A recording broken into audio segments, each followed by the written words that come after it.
after all. Yeah. Nice meeting you. At last. Yes. Yeah. Today I will support us, all of you. I hope so. On this strange platform, but looks not that bad. Looks professional.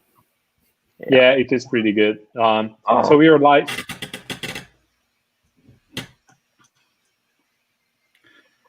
We're live, Sebastian? Yes, we are live now. Well, I need to close my window. Okay, cool. Hello, guys. Let me share my screen first. Sebastian,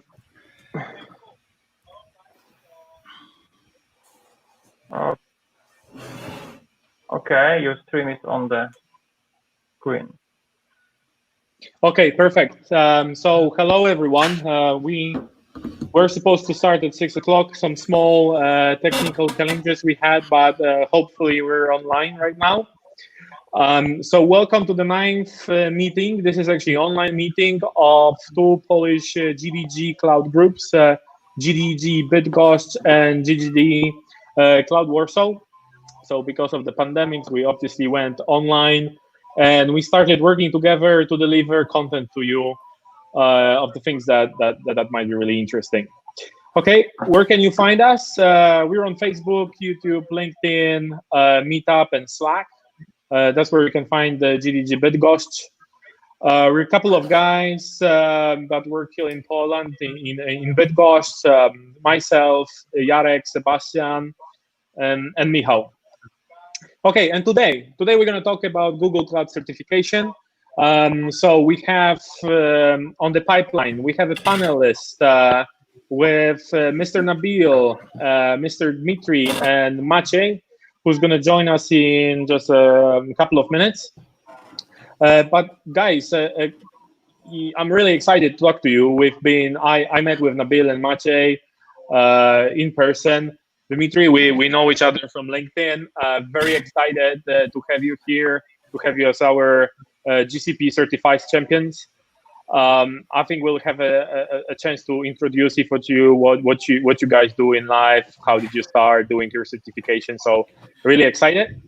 And after that, I will take the floor with my friend Brian Gerrard. We're going to talk about Google Cloud Architect Professional certification.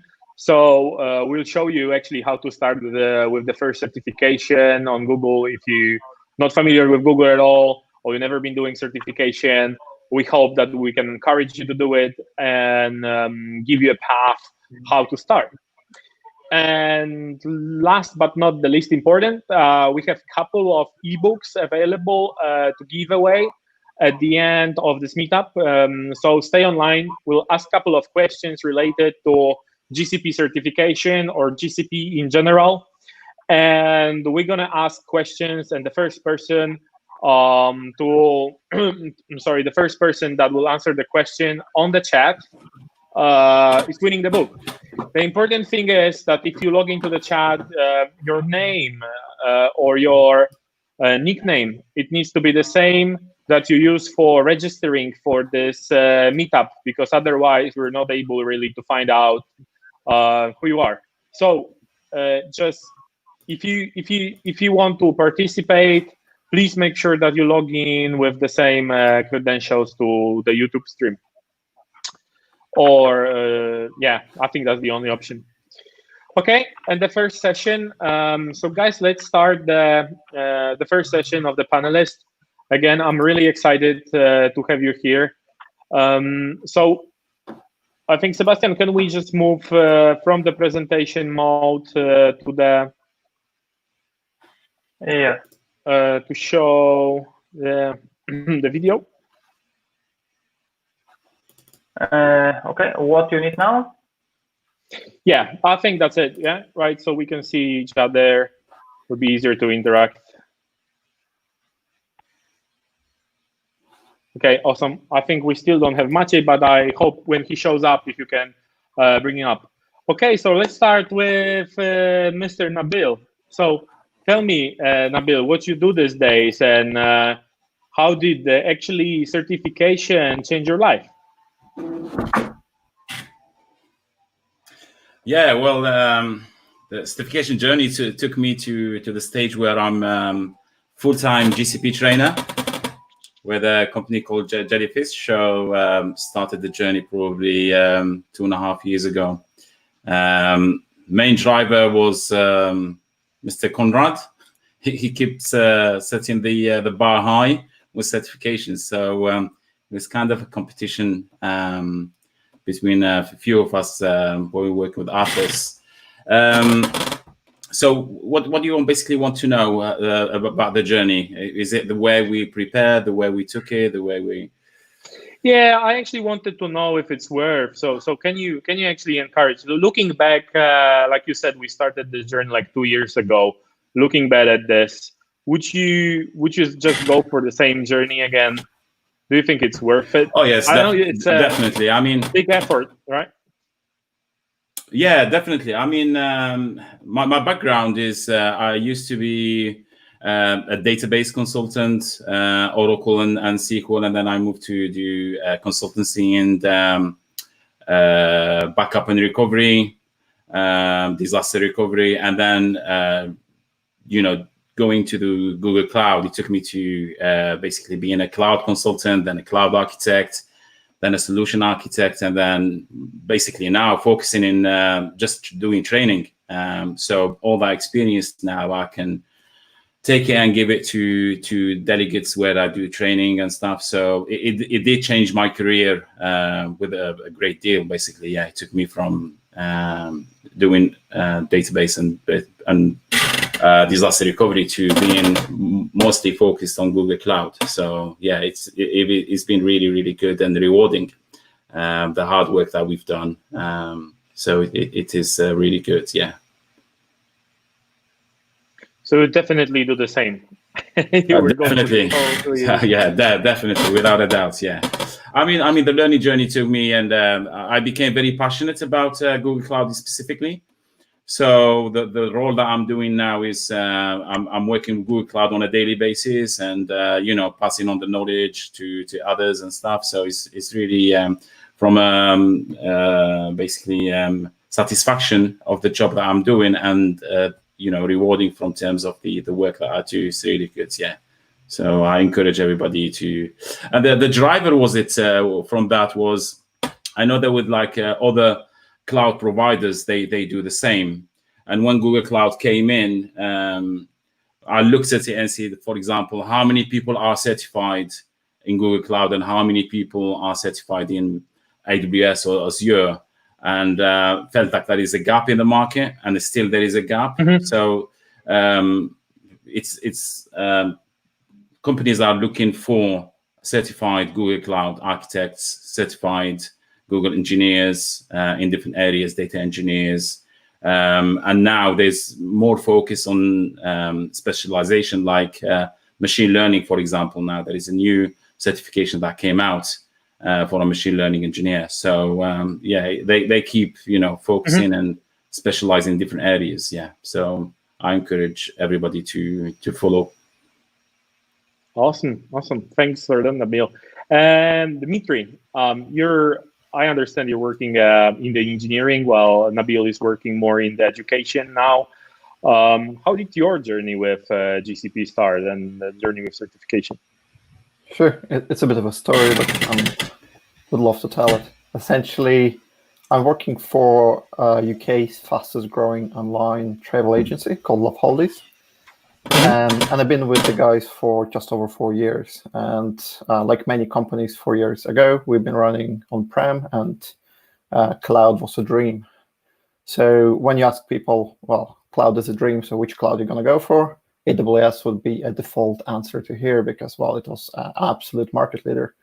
So I went ahead and I got 3 certifications in AWS. I got 3 associate level certs, and now you're thinking, why the hell I'm talking about AWS? It's the wrong meetup to be in. But it's not. So what I realized that I have not considered all the options. I kind of still discounted Azure being a very primarily Windows shop at the time, and I really wanted Kubernetes, so GCP sounded about right. And I decided to run a practical POC before making a final decision to which cloud to go. And I went and built the same kind of features in AWS and Google Cloud. And AWS gave me loads of money, loads of credit to actually go and try this out, so make sure I can splash it out. And I couldn't use any infrastructure because to use the credits, I had to elevate my essentially permissions, how much stuff I can spin up. And that was taking ages. So it was a lot of red tape and really slow, very bureaucratic. With GCP, I just used my $300 trial account, and I got everything done without knowing the platform in less than a week. So I was really satisfied with the experience of two different platforms. I knew that the latter felt a lot closer to me because I needed something very agile and fast. And while doing so, I've been reading through the documentations, and I just stumbled upon a beta certificate for associate engineer, which was only getting released at that time. It was 2 years ago. I decided, why not? Like I've been doing so much GCP lately, like just it's cool. I want to try myself and test whether I learned enough to be actually certified. I tried it and I passed. I'm like, oh wow, cool. So I decided to move the company to GCP as well. And while doing so, GCP just decided to treat me with a range of new beta certifications coming up every number of months. So I've done Architect Professional, which wasn't beta. And then they released security, networking in beta. I just went ahead and tried myself out to see how much I learned so far by practically applying it every day. Then they decided to re-release the data engineer. So in a sense, it became beta again because the content wasn't known. And not too long ago, they also released DevOps. So I think altogether, out of all my certificates, 6 been like in the beta stage and not known previously when I was studying them. So I made it into a challenge of confirming that I know Google enough. And if I don't, certificates are really great to push your boundaries, because in our day-to-day life where we don't, when we try to apply technology to solve real problems, so we could be put in a small box where that's our problem, that's how much we know of this cloud, and the rest doesn't matter. And you're probably missing out on things. You're focusing on something very narrow, but if you look around and see what else this cloud can offer, you might learn about a purpose-built product that solves your niche problem here. And you're going to save yourself time, be more secure, or be faster to market. All those things are hugely important. So to me, certifications is a bit of ego builder. I prove that my knowledge is good enough. And at the same time, I also make sure that I never get too narrow in what I know, and I always broaden my horizons. So as this group of people probably know already, there is a new machine learning engineer certification around the corner. I know nothing about machine learning, but I'm really eager to go and give it a try, as it will force me to understand a bunch of new products and offerings from Google. And when the time comes right for the company to adopt this technology, so at least I'll be at forefront to make better recommendations than if I'll be learning it post factum. So I hope it didn't take too long time, but that's the journey I have. Yeah, it's really interesting what you're saying, that Google, actually all the vendors are doing a great job because they with certification, because they're encouraging users to learn. And you're actually the person that will like the technology, evaluate this technology, and find the use case in your company to use it, right? So yep. It's really the number of certified people in a certain area is producing the actual usage of the cloud, right? That's what's happening. Okay, this is really good. So I've been actually just need to admit that I've been using some of the guides you created for the network and security exams. It helped me a lot, passing my exams as well. Thanks a lot for that. It's helpful. And I've been actually encouraging people to use them as well. If they're still there, we definitely should put some links down there, because it's a great material. If someone wants to take security or networking exam. And that's really good testimonial for that. I think we have Maciej already. Maciej, you must be in some shopping center. Yeah, long story, very long story. I think it's off topic, but thanks for having me. And yeah, I'm sorry for being late. And Yeah, so I don't know what is your question, Konrad? So Maciej, we wanted to learn a little bit how your journey with GCP certification started. Okay. Why did you decide for going for certification? Okay, so in my case, it was more like a challenge, and just maybe the coincidence. It wasn't like planned by my company or by my career. Like it wasn't my idea that it will change my career or anything like that. But actually, it changed a lot, and it helped a lot in many cases. But my first exam, it was a beta exam for cloud architect, and it was just for test. I'm GDG Warsaw leader, so I was aware that there is this beta exam before everyone, and I just decided that okay, there is a chance to take this beta exam, and that's how it started. So a little bit of coincidence, but it was great journey, and I'm very happy that of course it was first exam. So it was like more than 3 years ago. So I already had to recertify it myself because it's valid only for 2 years. So that's the thing that we have to keep in mind when we are decided to start our certification journey, that it will be a never-ending story. Of course, you can do this once and just to check yourself and prove something. But if you would like to have a valid certificate, you have to retake it every 2 years. So this is a little bit annoying, but actually the second time was much easier. So it was just a formality.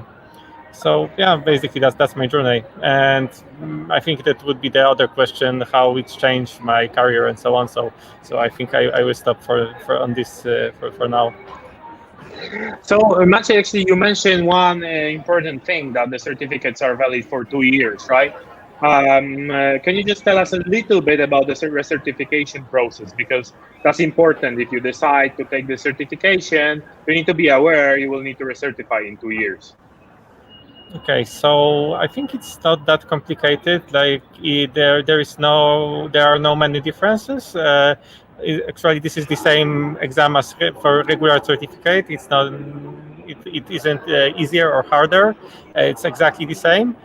Only thing is that you have to pass it before the deadline, because if you do this after the deadline, it's like getting a new certificate. So your certificate number, you get a new certificate number. So if you are into that you have very old certificate, then you probably would like to track these dates and renew just in time. But actually, it doesn't change that much. So if you can have some gaps. So there is not much difference if you just pass the exam,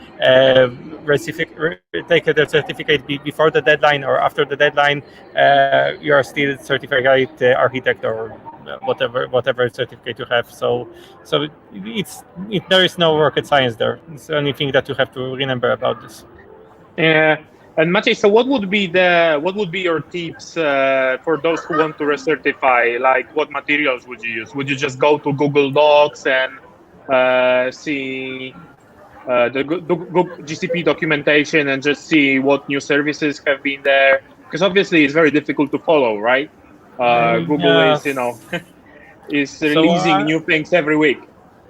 I'm not sure if it's a recommendation, because it may not work for everyone, but the way how I did it was just I went to Google Cloud Next conference, and then actually I passed the beta exam also on Cloud Next, so the dates were perfectly matched. So actually it was at the right time to recertificate, and I was just there, so I haven't to take care about scheduling and so on.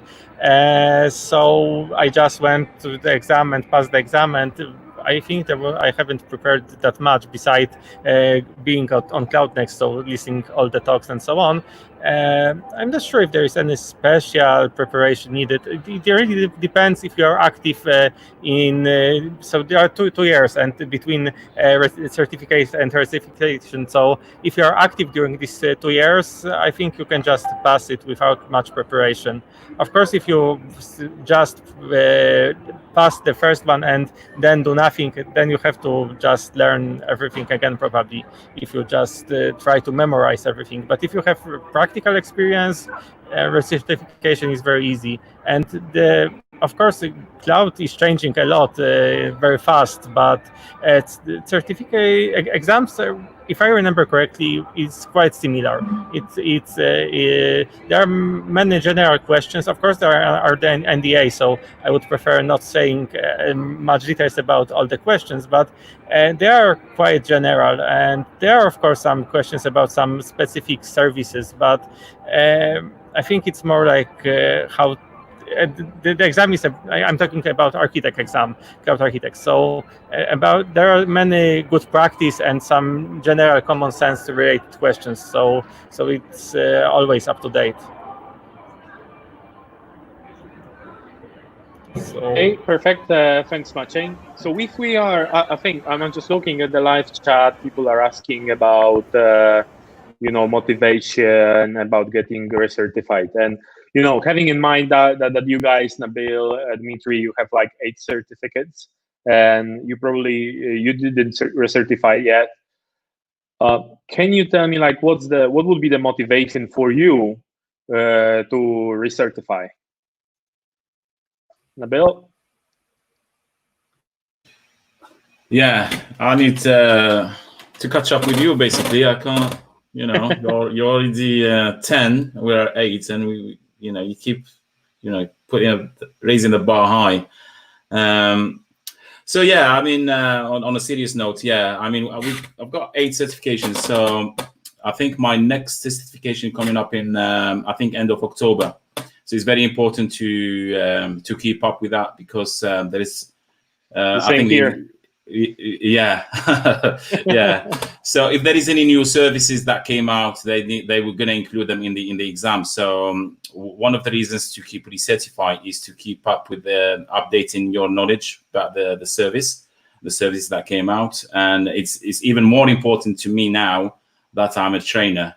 So as a trainer, in order to deliver a course, you need to be certified in that. So if, for example, I need to deliver a course for the networking, I need to be certified in networking. If I need to deliver a data engineering course, then I need to be certified. So I need to keep my certification up to date, and basically lead by example. You can't deliver a course if you're not certified, and you're helping people to get certified. And that would help me to give tips for other people, how to prepare, what the exam is about, things that look up for, things like how to prepare, how to be efficient in preparation, and all that stuff. So in terms of my job, it helps me a great deal. Mm-hmm. Okay, so this is for actual for the reason for the career reason, right? That's what you need to do. It's a requirement. So Dmitry, if you can tell me a little bit about, are you planning to recertify? Yeah, it's a good question, and my view on this is slightly different, because first of all, I'm not part of any consultancy type organization where certificates are very important, because it allows you to get a special partner status with Google. So there is no such incentive from my end. Essentially, I've been learning and getting myself certified to prove that I know areas. And recertifying, it's a harder thing to do, to justify. For example, I had a very early associate engineer cert with very low number, which has now lapsed, and I haven't redone it. I believe Google should do a better job at incentivizing recertifications. I know for sure that with AWS, they have a levels of encouragement where if you pass associate level, they give you half price certification voucher for next level up. And when you certify next level up, it automatically keeps your associate levels up to date. Plus, they increased almost everything to 3 years. So I think Google should do a better job here First, yes, 3 years is quite a lot in technology, but also repeating the same stuff every 2 years is a bit too often, especially if you've been a person who done it during the beta stage, meaning that they haven't changed the exam since. So I'll be doing the very same questions again without really proving anything to myself. So for that, I'll pass. If we touch upon, let's say, Cloud Architect, it has changed since the time I've done it. And in itself, that is a challenge. But again, because there is no direct incentive coming from Google or from the company, and it's a personal funds, I'll probably skip on that. So my main focus will be capturing new certificates instead of keeping the portfolio. But if I change my line of business and I'll become consultant or contractor, then keeping portfolio certificates up to date will become immediately a lot more important. And as I know that I'm a day-to-day practitioner, I should have sufficient knowledge still left in my head to maybe go and do it in a couple of days' time.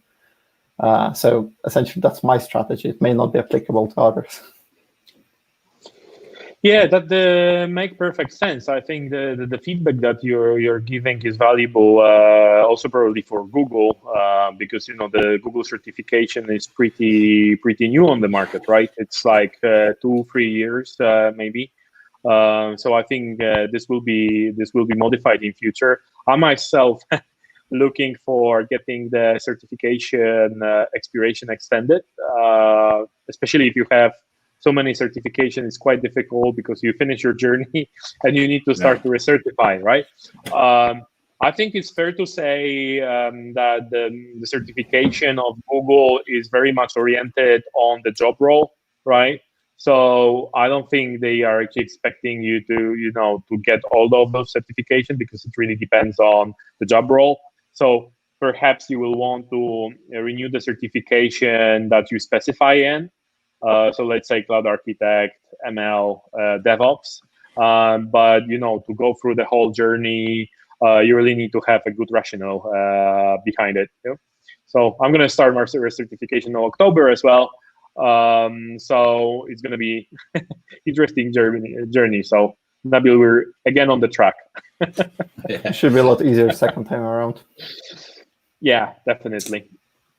Okay, cool. So I mean, there are probably a lot of people with us who don't know how to start.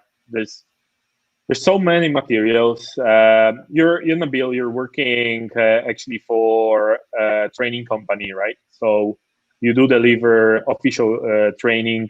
You've been using a lot of materials. Yeah. I think, can you show us, for example, what you guys would offer if anyone wants to, try with official track? Are you in position to tell us a little bit about the training you guys provide? And yeah, of course. I mean, yeah, definitely. Yeah. So we do cover all the certification tracks from data, networking and security, the architect. The what we're doing at the moment is we devised a bespoke program, 3 months program, because we thought that if you take the course, you follow the guide, and you think that, okay, I'll just do the official, for example, Coursera or whatever it is in the guide for the preparation, and you think you're gonna just finish that and go sit the exam and you're gonna pass the exam, that's not gonna happen. So there is a lot of information beyond that are available in the Google documentation, in probably next videos. So what we did is we did this 3-month program to give the chance for the people to go through the course and then have a gap to basically look at the information. So give them all that 3 months to go through, basically satisfy the requirements. I think I lost Nabil. Can you hear me? Yep, can still hear you, Nabil. Okay, so let me share my screen and I'll show you. I'm allowed to share screen, yeah? Is that okay?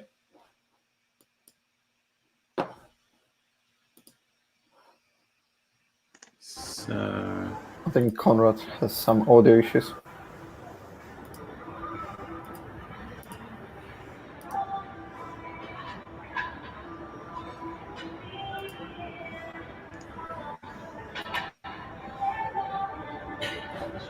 can you see my screen? Yes, we can.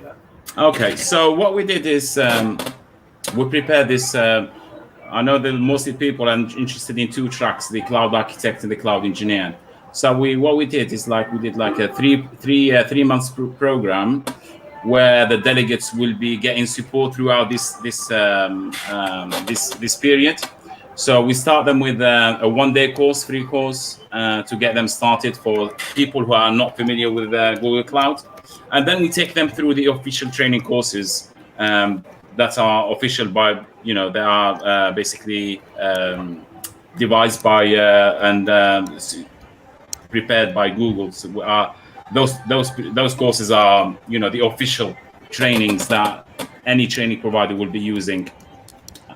And during that 3-month period, you will have a support workshops as well. And then we finish off with exam preparation sessions. And then we'll give you basically book the exam. You book the exam, and we give you a resit if required. But we are confident that during that period you will clear the exam, hopefully in the first go. So this is how it works for the cloud architect track. So you start with the 1-day course, whether it's GKE or the core infrastructure course, and then we follow it up with the course 1, which is the 3-day course, the compute engine 1, and then the 3-day course, the Kubernetes engine. And obviously in this milestones here, the courses, there is a gap between them, which will give the delegate to go away and digest the information and take the information, take the advice that we give them to go through any gaps that they might have. So in between the courses, there is a gap. So and they get support within that gap. And then when they finish those 2 courses, they're like a milestone for 1-day workshop to see where they are, any gaps they have, any difficulties they have. So we assess what level are they, towards the certification. And then from then on, we take the next course for that, which is the design and process, where they're going to go through all the, for most of you guys who've done this course, it goes through the design and process, and basically consolidates all the information and the knowledge they do in the both two courses, and the design methodology that's done for Google Cloud. And then there will be a gap in between. Obviously, this is all across 3 months. And then they will finally sit down and go through the 1-day event, which is the exam preparation. And then obviously the target is to sit in that exam. And like I said, confident that during that 3-month period, and if they follow this program, they would be able to basically clear it in the first go. So this is what's for the architect track. And then we'll have the data engineer track. It's similar. Basically, you will have a 1-day to introduce you to the big data and machine learning fundamentals, and then we take you through the 4-day course, which is the official course, and then the exam preparation. And obviously, this is across 3 months period. So in that period, you will have support from your trainer during that period, and at the end of the 3 months, obviously you will have your exam there.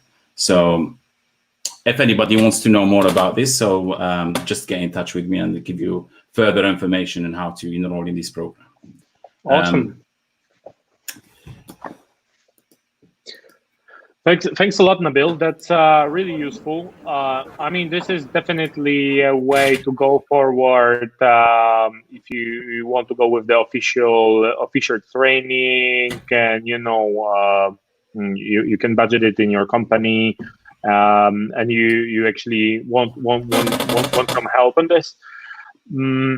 I'm aware that people like to learn on themselves as well, and probably don't know how to start. So that's the one path. But I'll just actually ask Dimitri. So how did you start learning? We know that what were the resources that you've been using? How did you pick it up? Because I'm obviously aware. I've been doing a lot of certification on the cloud, on AWS. I haven't done anything on Azure, but I'm coming from the VMware side. So I kind of have an idea how I would start, but I'm really curious, how it is to start. You ended up having 8 certification, right? So you definitely need to have a good methodology to learn. So what were the resources you've been using? Sure, Konrad. It's a really good question. Just to be very precise, I believe I have 7, Okay. so maybe 8 is the wrong number, but I need to go back and count them. You have a lot. So you have a lot. It's at some stage you stop counting. No worries. So going back to the origin of my GCP journey, where a company was looking for an option with a cloud provider, when I realized that Google Cloud is actually looking pretty interesting, I've used off-the-shelf ready courses. And like the way I usually approach these things when I know nothing about it, I went to Udemy, I went to Pluralsight, and I think I went to Linux Academy as well. And I looked who got what. And essentially with Udemy, you can get courses pretty cheaply, put them on your phone, and while commuting, I don't even look at the screen, I just listening to them at double the speed. So after a week of commuting, you covered like 20-hour course. You haven't seen how it's done, but you heard of the concept. Then you do with the next one for the next week, and then you do it again. So in 3 weeks' time, you heard a lot of concepts. You have some ideas how it all glued up together, and now you actually put yourself next to a console and trying to repeat what you heard, and then you start to selectively come back and read the documentation or rewatching the actual video sessions that have been there. And it allowed me to build up the foundational knowledge, like the differences between, let's say, AWS and Google Cloud, which are quite vast. They do view things very differently, and making the rest of the journey a lot easier. But I'm very fortunate beyond that, because I've chosen to use Google Cloud as our primary cloud provider. And when you perform cloud migration from on-prem to cloud provider, you learn a lot. And then when you're actually the one who supports it, you learn even more. And after doing it for a few years, it means that I am being on a daily basis exposed to all the technologies that I'm certified in. So it's not an abstract knowledge that I'm not using. It's actually very useful day-to-day knowledge that I've acquired. That's why I'm not so interested in doing, let's say, AWS or some other certificates at this moment, because I won't be using those platforms in foreseeable future. Therefore, the knowledge and time investment will be wasted. But if I'm learning for something that I'm planning to use on a daily basis and actually going to make my life easier, to make me a better specialist, then it comes naturally. So it's not a great answer in the sense that to do a lot of it, be exposed to it, and get burnt a lot. But beyond the first certificate, that's how I got there. Yeah, you have a point there. I've been actually thinking recently about, all my certification in AWS. I'm not really exposed to AWS at this time, so that's why I'm not certifying, right? So you should be. I know we had this really nice competition with Nabil, and everyone was motivating each other. Let's take the next beta. Are you registered yet? Yes, I am. I know you are as well. But I think in the end, you actually should use this certification as a tool. In some cases, you need it for certain level of partnership, to prove your customers you're certified and you can deliver. But in the end, I do treat those certifications as tool as well. So that's why I want to take the machine learning certification as well, because I'm going to learn new stuff, and it actually is guiding you, how to start with a new topic that you never touched, like you mentioned, Dimitri, right? You've never been working with machine learning, and that's an opportunity that can bring new ideas. You will learn the new technology. You'll see some new use cases for it in your company on for future ventures. That's really great. Maciej, you're still with us? How? Of course. Great to have you. So what would you recommend? I know you're a certified trainer as well. So you probably, you have experience teaching people. What's your experience? What people are actually saying? What do you think? What do you think helped the most to start learning GCP? So for sure there are different learning styles and there is no one good way, and maybe even as a trainer I should study this more, but it's not my domain yet, so I will just say about my style. But I believe that there are many, there for sure there is totally different approach, but my approach is that learning by doing, and first practice, and then trying to learn what I don't understand. If I see that I stuck at some point, then I'm trying to Google it, reach some, then grab a documentation. So I would like to have some big picture, know why I'm doing something, but before learning a theory about details, I would like to try it and see how it works. And regarding learning material, I like quick labs. There are some downside of the wiki labs, but in general they are quite. It's very nice tool for starting. And of course, there are a few ways how you can access quick labs. So this website quicklabs.com, and you can buy a subscription and then have unlimited access, or you can just buy access to the labs that you actually need and are interested in. And sometimes there are some challenges, and there you can have free access for some labs for some challenges, and you can follow some GDG profiles on Meetup, for example, and we sometimes organize such challenge. So actually, Quick Labs in cooperation with Google do this, but we are providing support for that and promoting such challenges. And then this is very nice opportunity for getting free access for some Quick Labs content. And of course, when you are getting authorized training, the big advantages of taking a training in authorized partner is that you will have also access to Quick Labs during the training.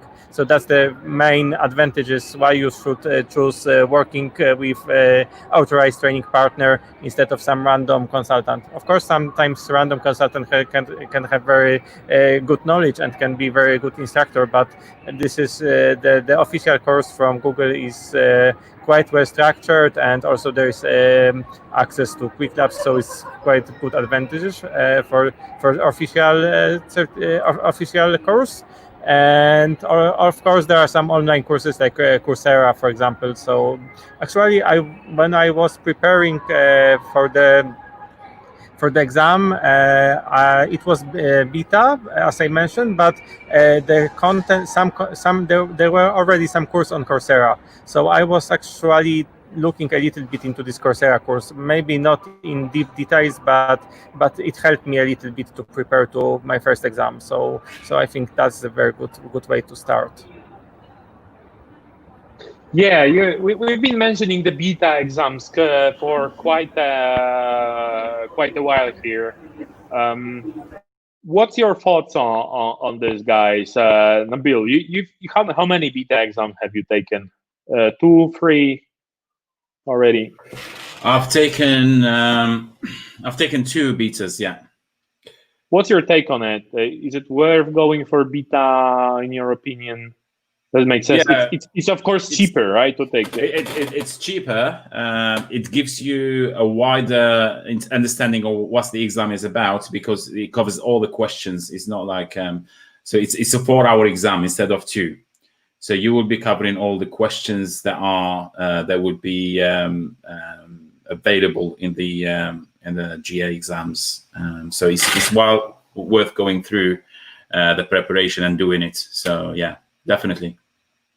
And how does it? Can you just tell us a little bit how does it work? So I know that if you take the beta, you don't get your results the same day, right? Yeah, I think it's a month and a half after before you get the. I think it's. I don't know why they do it, but I believe it's because to get the marking right and see what's the everybody when they take it, they see what's the response in terms of the level of correct answers from everybody, and they will check the understanding how good that the questions are. So probably they will take out questions that are not, or they can change them a little bit so people will understand them better for the answers. Yeah, but it's a long exam, and it needs a lot of energy to sit for exams and to do it. So, but the preparation is the same. There's no difference. So you need to go through the guide, what they're asking you to cover, and you need to go to the Google documentation to check the services. And I just want to mention something about the quick labs as well. There would be, because usually people, when they do quick lab, they will just look for the instructions for the lab, but there was some text explanation of the services in the quick labs that would help you to understand better. And in my experience, you would have maybe some answers of questions that come in just in the explanation you get in the quick labs descriptions and the things that you need to do in the tasks in labs. Yeah, so it's not a matter of copy and paste all the time, but you need to understand what you're doing in the lab and read the instructions and read the information that comes with the instructions in them labs. Yes. Yeah. So yeah, I think I would agree to that. It's very important to have this hands-on experience. Fortunately, you have quick labs handy, so you can put this into practice. It's never been actually so easy to study for IT certification like now, because you can spin up everything. Exactly. Yeah. I mean, the beauty about quick labs is not simulation, so it's a real environment. So you do actually, have proper hands-on when you do quick labs. It's not like a simulation that if you do get it wrong, you get a message that you got it wrong. You have to do it a different way. So it's a real environment where you can practice. So Nabil, tell me, like, what would be, except the official training, which you obviously can recommend, because I know that if you're doing this, it must be very professional, and I would, go myself for such a training. What would be like the tips that you would give to people who start? Let's say someone is coming either from infrastructure, or they want to move from AWS, Azure, they want to do getting certified. What would you start with if you had to start the journey again? Which certification would you pick up? What would be your plan? The plan is, like Dimitri said, you need to get the $300 free tier they offer. So to practice, to see what's the environment, what the Google Cloud is all about, and then for sure, you're going to go for the official training and the guide of certification. And you don't need to miss the documentation for the services. It's very, very important, because by all means, you can do the training, but in an official training, they won't be able to cover every little bit of, for example, data flow or cloud storage. So you need to check the documentation. Things change every so often with Google Cloud, as we know. So documentation, the official training, quick labs. If you're coming new and all the cloud is new to you, when you start the journey of learning, from my experience is when you start the training or learning the Google Cloud, just try to take time. And so, for example, if you're going for certification, go through the guide and see how long it's going to take you to go through that according to your work, what permits your engagement, your commitment, and then book the exam, set a date. Because if you don't do that, you will be going forever. You won't be ready. But if you set a target, say I've got 3 months to prepare, then I need to do a plan for 3 months to study. That's one thing. The other thing is when you start to study Google Cloud, for example, take a bulk of subjects, for example, to follow. Just don't leave gaps between your learning journey. Don't just if you're learning, for example, cloud storage, take 1 hour, 2 hours here, and next week carry on, because you will find yourself there's a wealth of information that you need to cover.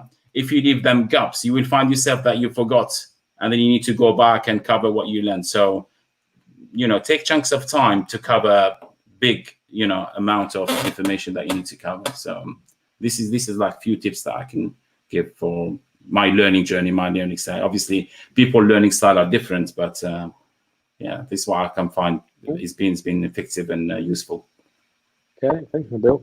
And Dimitri, having in mind, all his certification that you took, obviously you succeeded.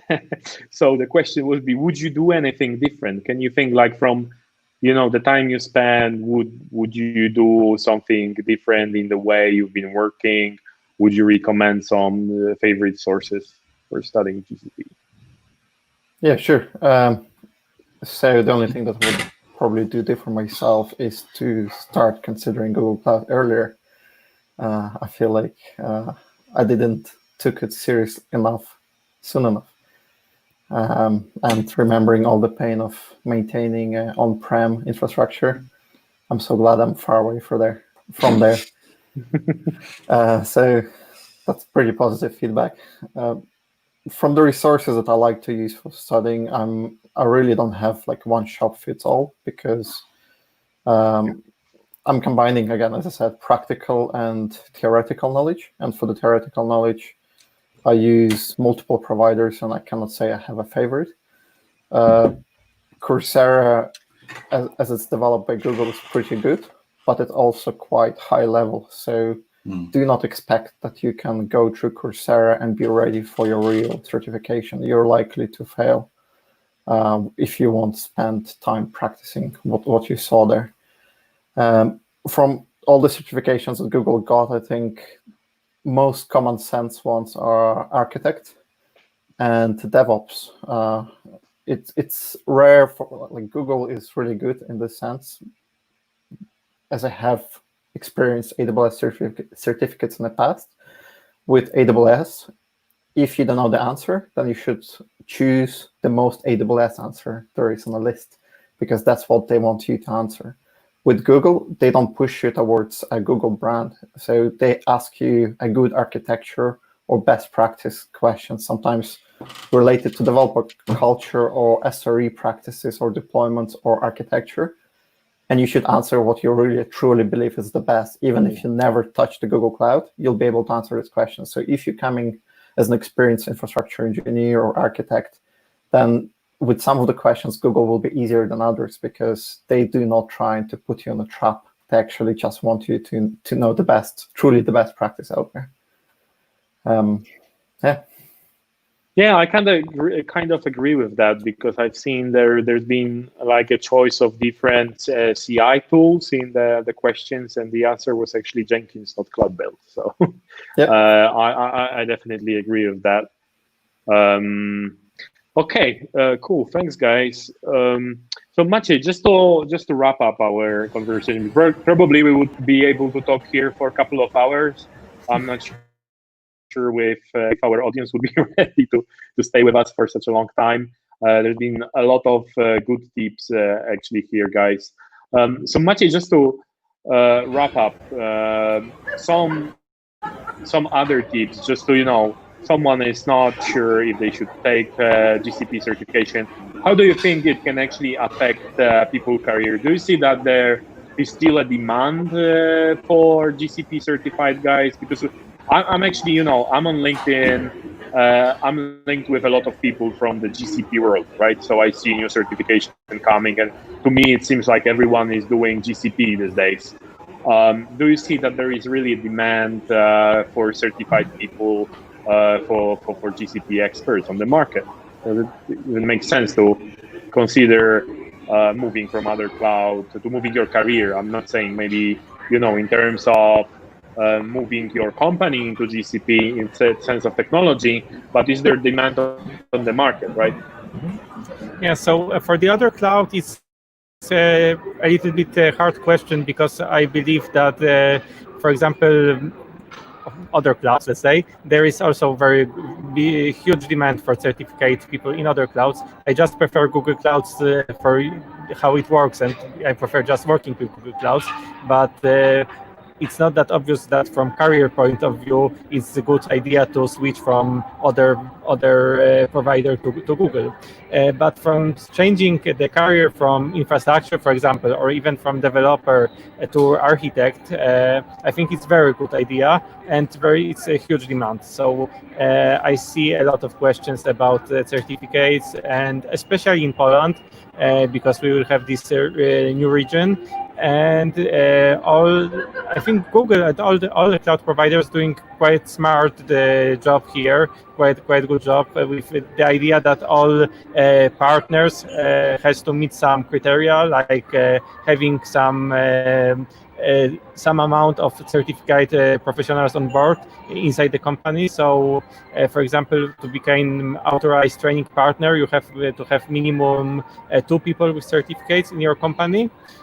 So this is why companies are actually looking for these certificates. So that's the one reason, like the most obvious one, why to get this certificate, because someone will need it and will ask you about this certificate. But of course, there are other reasons. So you can just learn something. This is quite good, that you can verify your knowledge. You can show that you are skilled, and even your company, your employee is not looking actually to be Google partner, but they will see that you have some knowledge that is somehow verified. So I believe that it's a door opener to the certificate, especially cloud architect, help changing the career. And I think the career as a cloud architect is quite nice, and it's quite good way to be in IT. So I really recommend it.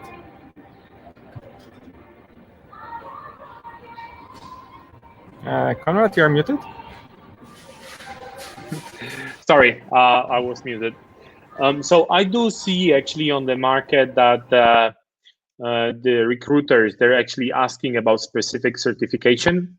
I'm not sure if it's me, but sometimes it does really happen that you're being asked, do you have this particular certificate because we need it for some kind of a deal. So there is very often this is the first question that we get. Okay, cool, guys. I'm aware that we went almost over 1 hour. It's a really good conversation. It's a shame that we don't have this opportunity to meet more often, because there are probably a lot of other aspects of certification we could cover. I would like to just have this 5 minutes again, just to go through the chat and see if there are any questions from the audience, and if you guys would like to pick up any of those. So actually, Konrad J, he's asking, like, he's been working with GCP for 3 years right now. What, if I understand well, how much time would it take to take the exam? So Nabil, what you think about that?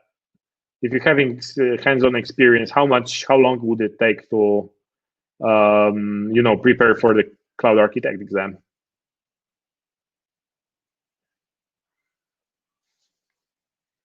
I think you're also muted, Nabil. Yeah, the thing about hands-on and the exam, there is people need to be careful, because the exam questions, people want, like Google wants you to answer the Google way. Okay, you might be doing something hands-on and you're not following best practice, even though it's working a particular way. But if you get the same question, you might, even though it's you did it the right way, but it's the wrong way. So you need to go through basically the guide, the way that the best practices that Google are doing. So for 3 years hands-on, maybe a couple of months, I would say, we should be enough to prepare for the exam. Okay, thanks for that, Nabil. The other question is, do you think Coursera and Quick Labs should be enough to pass PCA? Dimitri, do you have thoughts on this? No, I think I've voiced this already, that Coursera alone is not enough. You definitely need to practice, but my practice with Quick Labs was very brief. I find it very difficult to do Quick labs when I also need to do the very same stuff at work. So it's actually a painful thing to do, because you feel like you're working during your time off. So I will not be best to answer about the latter part. And if somebody has better experience with Quick Labs, please share that. Yeah, so I think it's pretty fair what you're saying, right? Because it makes no sense to, you have access to GCP, you're doing this on a daily basis. But I remember the times when I didn't do much hands-on with GCP, so Quick Labs were helping me a lot. and I think it's pretty good. To this, I would add actually you need Google documentation. I must admit, being serious, I'm coming from other technologies. GCP, maybe for those technologies that are not in beta, the documentation is really great. So if I need to, I usually would go through Coursera. I would go through the Quick Labs, and then if I don't understand anything, some nitty details, I would just go to the documentation, read it through, and then just go to the Quick Labs again and see to make sure that I understand what I'm actually doing. Okay, there's some more questions. There is a question from GSoft. Which labs you're recommending for Pro Architect certification? This we will cover in a couple of minutes with Brian. So we will give you tips on the Cloud Architect exam, how to pass it. And the last exam, I did my using Online Protector, so that's not really a question. Okay, there is a question around remote certification. So this is available as well right now. Exams are being available one by one online. We'll have a take on this as well with Brian later on. So we'll show you how to enroll for those exams. Okay, I think that's it. I mean, it's been a great pleasure to talk to you guys. We meet you at least online. Hope to see you live on some Google Next. Hopefully that will be the easiest once we go through the pandemics. But it was really great to see you. And hope to see you again on our GDG when we will be talking about some actual GCP technologies. So I would like to see you again. Thanks a lot for that. Thanks for having us. Thanks everybody. Thank you. Bye-bye. Cheers. Okay, guys, so still we're here. If you have questions, just put them on the chat. So we are reviewing them. I'm just trying to make sure that everything is addressed.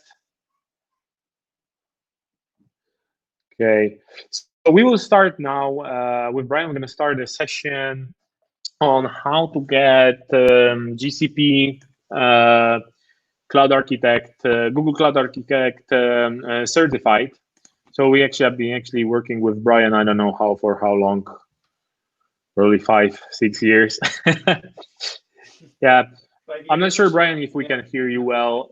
Is your microphone working? Can you speak up? I think it's still using your microphone from your laptop. If you can click on the settings, there is camera mic. Go to audio and make sure that you're using your microphone from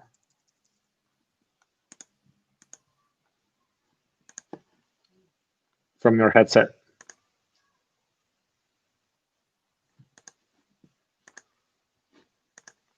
Okay, maybe it's me. Sebastian, you're with us? Yes, I'm there. Okay, and he's magically appearing. Can you hear me okay, Sebastian? You're muted, Sebastian? No. Okay.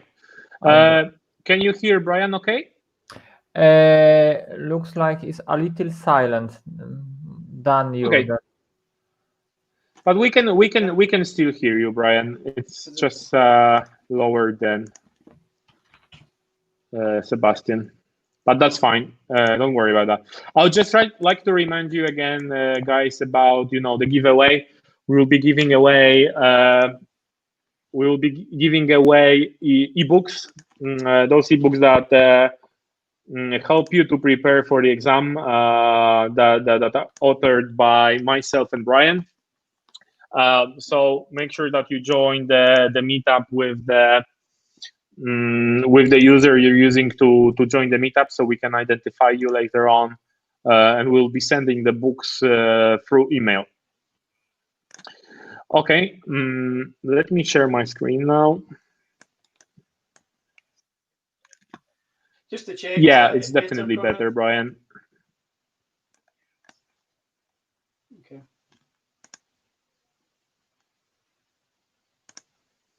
Cool. Can you see my screen now? Yep, Okay, can see. perfect. So let's start. Brian, can you just tell a couple of sentences about yourself? Yeah, so thanks for having me. My name's Brian Gerrard. I'm currently working as a cloud engineer for Atos. As Konrad mentioned, we've been working together over various projects for the last 5 years or so. I've got a few Google certifications. Obviously, we're here to speak about the cloud architect. I've also got the ACE exam. Okay, perfect. Thanks, Brian. Well. Myself, as Brian mentioned, we were working both for Atos. I'm working in cloud engineering. I'm responsible for the development of managed public cloud, concentrate on on Antos and on GCP in general. I have 10 GCP certificates. I'm also certified as Google Cloud Fellow. That's a certification on Antos itself. And yeah, I'm really passionate about. I think I'm actually addicted to certification. Thankfully, I had those guys with me, like Nabil, Brian, who we made a really nice competition on getting certified. So we got to the point where we passed almost, well, all of the possible certification. So today we would like to share some experience for those of you who are doing the certification. It's day one for them. So quickly, we'll talk about the exam portfolio, what's there, what's available there. We'll talk about what the Cloud Architect exam is like, what it consists of, how to get prepared. We'll talk about the tips that we have for you. And finally, we will have some place for questions. And we're also going to ask you a couple of questions where we'll hand over the books for you. Okay, so this is, to start with, this is a slide that I produced a while ago. And this is very opinionated from my side. So having done all those certifications already, I try to put them in sort of silos of how I would approach it if I had to do it again. This is kind of how I approach it already. So currently there actually, there's going to be 11 certification. Now it's 10. If we talk about official certification that are related like to GCP Cloud, they're all called Google Cloud. If you look at the badges, they're all called Google Cloud Certified. But if we want to talk about the actual GCP certification, we would be talking about 9 right now, excluding G Suite, because it's related to Google Docs purely. So if you want to start your journey with GCP certification, you definitely should start with this cloud engineer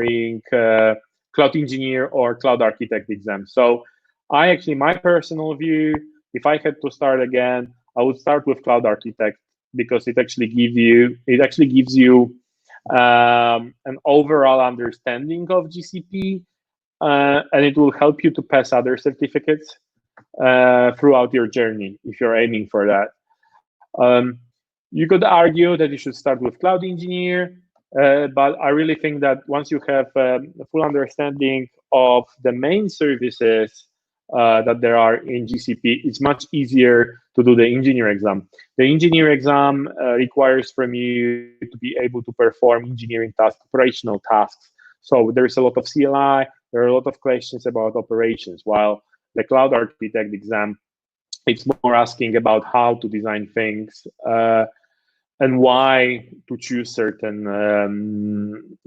technologies. Okay. The other silo is data engineering. There is actually additional exam coming in beta right now on machine learning. I think the notice about this appeared like 2 days ago. So I think it would be put here, somewhere around here. So the data engineer, and then do the ML exam afterwards, because the data engineer, it actually covers partially the ML, not so much. Actually, the cloud architect does as well. But the way how you prepare data, how you store it, how you process it, that's what data engineer exam is about, right? I also put it as an optional step because this is for the career of data engineering, right?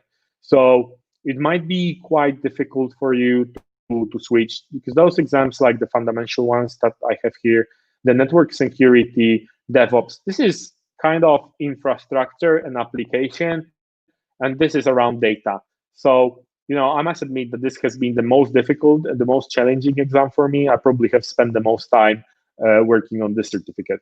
So you can either, go from cloud engineer to cloud architect and go to data engineer, or you can just skip it, but it's really worth doing it because GCP is very, there's so many use cases for GCP and data processing that it might be a shame not to do it. Network and security path. So I put it together. I think there's actually a very small overlap between the network and security. So, for example, questions related to firewall rules, you can find them in both of the exams. I've been doing both of those in beta. So, I mean, they're pretty. So, doing the cloud architect gives you good fundamentals, but those are going really in depth in security and networking. And finally, there is a DevOps path. So this is very much, as far as I remember, those exams, they're concentrating more towards Kubernetes and DevOps tools. And obviously, you get Stackdriver everywhere, which is now called cloud monitoring. And so, yes, those two exams are very comparable. DevOps exam is very much concentrating on SRE practices. They're really good training. Actually, on Coursera, there is really good training on this. There are really good books on the SRE practices as well. But those exams are very they're partially overlapping here, and they're really around how you operate application, how do you make sure that your application is working correctly and it's performing. And finally, we have this hybrid cloud path, which is, this is actually not available for everyone. This is just for the partners. So I had the pleasure to participate in this program last year. I think there are like 20 people around the world who has this certification. And this is, I'm not sure how this program will end up officially. There is a link, official link, but to apply for this certification, you need to contact Google. You probably need to be a partner of Google to get certified. This consists actually of having a panel discussion and doing some hands-on actually with Antos, but this can actually change. It's very early stage of this program, and it's not very much on the path of GCP. So let's see. I hope that next year I'll be able to give you more news, and we will be able to actually mentor people and help them to get certified. Because honestly, Antos is developing very fast. It's solving a lot of issues. It's trying to democratize Kubernetes. So the certification is very much on the demand, I believe, right now.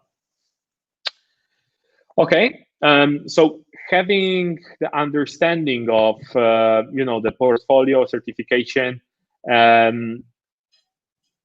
think you really should start with the cloud architect. So that's why we decided that in this meetup today, we're going to purely talk about how to prepare for certified architect exam. Okay, Brian, you want to introduce us a little bit about what's the content, how it look like, how to get enrolled for the exam? Yeah, exactly. Hopefully my audio is a bit better. It's much better, sir, right now. Okay, good. Apologies for the issues. Okay, so like you say, Konrad, that portfolio of exams can be a bit overwhelming, and we wanted to focus on the cloud architect today. And the guys previously had already added some really valuable information about the exam and the tips. So some of these might kind of overlap, but it's good to reiterate the fact. So the cloud exam, the architect exam, is a high-level exam. You have to have a high-level understanding of many areas. So that means touching areas like infrastructure as a service, platform as a service, security, containers, and really importantly is the monitoring solution. So Stackdriver is a subject which passes all exams. It's always touched on regardless of the exams, and I'm sure you'll testify to that, Konrad, having sat so many. So it's really an important subject. So you have to understand those. You'll see here that it says we have to design, secure and manage, monitor and optimize a Google Cloud. And that's the overall expectation. As an architect, you should be able to cover all these sort of pillars and then map services to these pillars. So you'll get a scenario or you'll get a question which will describe a scenario, and you should be able to advise the best Google solution or service to map to that. And interestingly, Dimitri also touched on this third point about the general IT knowledge. So it is totally true what he said, that there will be some questions where it doesn't necessarily relate to Google's products. And Konrad, you gave the example of the CI/CD process, and there's third-party vendors which are involved. So although it may sound silly, bringing your overall general IT knowledge and architecture skills into that will really serve you well in this exam. And finally, the point here. Sorry, Konrad, did you want to? Yeah, I wanted to mention here, because I had the feeling like we had two different opinions on this from Dimitri and Nabil. With Nabil saying that there is you sometimes need to understand the best way how Google things are done, but in general, I'm not sure. It's entirely that it's always. Yeah, I mean, you need to know the best practices, obviously, but sometimes this general knowledge of other products, which to be fair, they're mentioned in the. So, for example, for the DevOps exam, they mentioned Jenkins, then mentioned Spinnaker. The knowledge of this tool is needed there, right? For sure. Exactly. So it's this general IT knowledge, or the knowledge of the area that the exam. So to be able to understand the competition and what other vendors could provide a similar solution, and exactly, like you say, not directly mapping always a Google solution. So definitely, yeah. And finally, it's around about the question. So I think the general consensus is you'll get between 50 to 60 questions in the exam, depending on what set of questions that you receive. But always you will get a split between a case study questions and normal multiple choice questions. So I just wanted to touch on these case studies. Again, the consensus is that you'll get about 20% of your questions based on these scenarios. And these are currently 3 case studies which Google let you read up front. You can go into their exam page, read through them, and that's definitely recommended. So for these case studies, you'll get things like executive statements, some technical requirements, business requirements, and this particular question will ask you to kind of map the best solutions to that case study. So definitely recommended to read that up front. You do get access to read in the exam as well. But like I say, if you read through it beforehand and try and map solutions. So for example, it might mention that the question might be something about streaming real-time data from mobile devices. You could then have a think beforehand, what services do Google offer?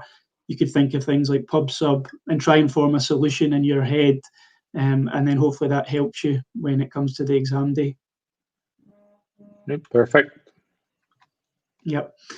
So moving on to kind of away from the actual exam, but what to be expected beforehand. So It's worth to note that there's no prerequisites for this exam. So some other vendors may demand that you do an associate level exam, or you have some specific training course which is mandatory beforehand. But you're free to go and sit this professional exam straight away. You've got a £200 dollar registration fee.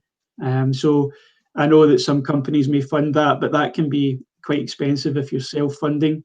So it gives you extra motivation, I think, to make sure that your study plan is on point. And as it mentions, the exam's generally 2 hours long. Having sat other exams, I think the time frame is quite fair. I don't know what you think, Konrad, but certainly the 2 hour slot seemed good for me. I didn't feel rushed to get it complete. Yeah, I think this is pretty fair. Just keeping in mind the Kubernetes certification, which is 2 hours is definitely not enough. Just wanted to mention here that $200, this is for the regular exam. If you do the beta exam, it's fairly cheaper. So it's like 70%, I think, of the price. So it's $120, but I think there's some taxes going in there. So it makes like 147 right now. Yeah. Yeah, and like the you time say, is fair. Yeah. And the beta exam, obviously, you're in there for longer than the 2 hours. I think Nabil already mentioned that it's a 4 hour slot.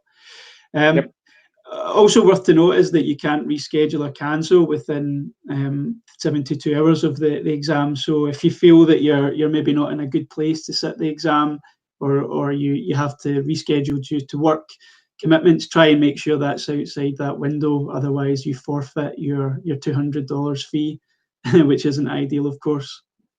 And also, you can, when you're in the exam, you can go back and forth, so you can navigate the exam as you see fit. Again, I know other vendors will maybe make you answer and then lock down that answer. But with this exam, you can go back and forth between questions as many times as you want within that time frame. And interestingly, there's no pass mark. So I know this is a major cause of frustration between people who have been unsuccessful. So again, comparing it to other vendors where you might get a graph to tell you what your strengths are, what your weaknesses are. Unfortunately, with the Google exams at the moment, that's not something they offer. So if you are unsuccessful, you really don't know what you need to work on. You just get a pass or fail mark.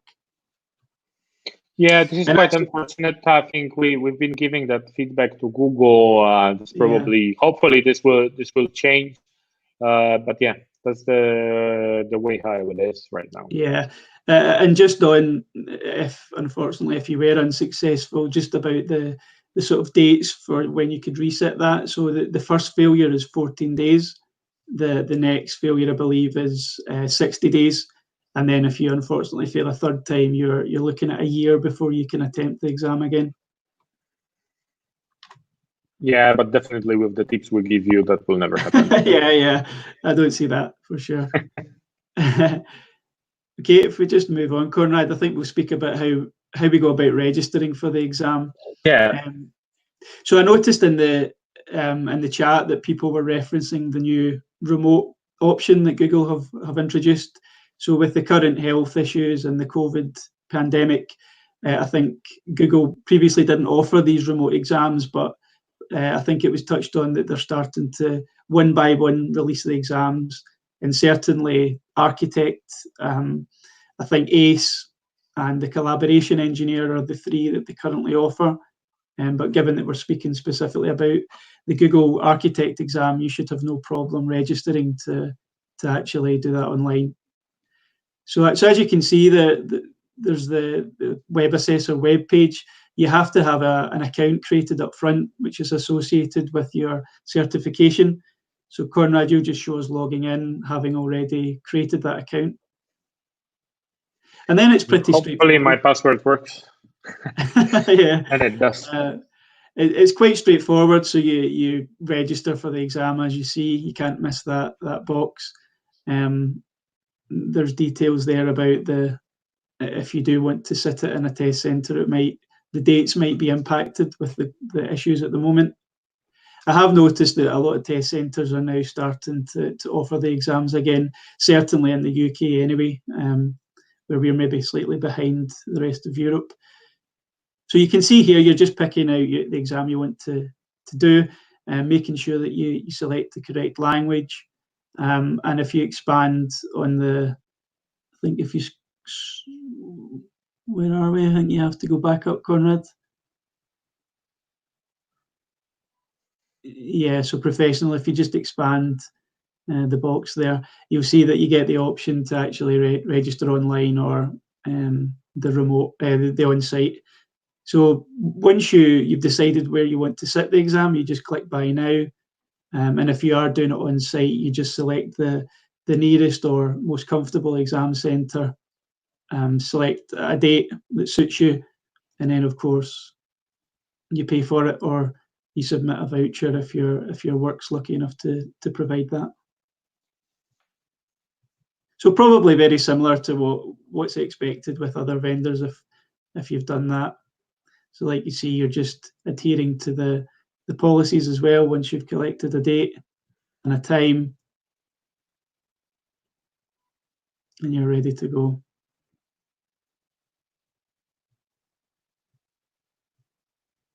So once you've added that, again, as I say, if you have to reschedule it, you can just come back in. The exam will be scheduled under your profile, and you can change the date or time, or even change the exam centre if that's something you need to do. Cool. Yep. I think they're relate. I'm not sure if you're going to talk about this, Brian, but regarding the remote exam. Yeah. So it seems like for the remote exams, there is a small delay right now. It's probably related to COVID as well. People are getting the information, like the initial information they get straight away related to that they passed, but to get the confirmation, it can take a couple of weeks actually. So this is expected. I think you don't need to be stressed out if you need to wait. I never had a situation that the actual results changed after the second verification. Sure. Yeah. So we wanted to actually create this slide because I would imagine most people, if they're planning the exam in the next few weeks or days, they want to do it remotely.